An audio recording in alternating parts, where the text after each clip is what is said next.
பணம் வாழ்க்கையை நடத்துவதற்கு கண்டிப்பாக தேவை. அதை யாராலையும் மறுக்க முடியாது. அதை எப்படி மறுக்க முடியும்? ஆனால் வாழ்க்கையை நடத்துவதற்கு தேவையான அளவிற்கு மட்டும்தான் நாம் அந்த பணத்தை சம்பாதிக்கின்றோமா, அதை தேடி ஓடுகின்றோமா என்பதுதான் என்னுடைய கேள்வி. மேலும் மேலும் மேலும் மேலும் மீண்டும் மீண்டும் மீண்டும் அது கடைசி வரை இறுதி வரை ஓட்டம் பணத்தை தேடி.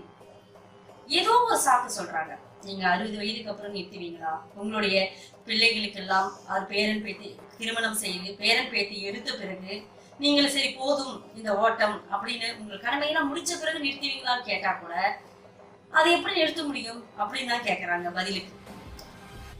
ஒரு மாதிரி அப்புறம் இருக்காதா, லைஃப் போர் அடிக்காதா, எப்படி ஒரு வேலை கூட செய்யாம இருக்க முடியும் அப்படின்னு தான் கேட்கறாங்க. அதாவது பணத்துக்காக இல்ல, எந்த வேலையுமே செய்யாம எப்படி இருக்க முடியும் அப்படின்னு சில பேர் கேட்கறாங்க. எந்த வேலையும் செய்யாம இருக்க வேண்டியது இல்லையே, நாம் எவ்வளவோ சமூக தொண்டு செய்யலாம். அந்த காலத்துல எல்லாம்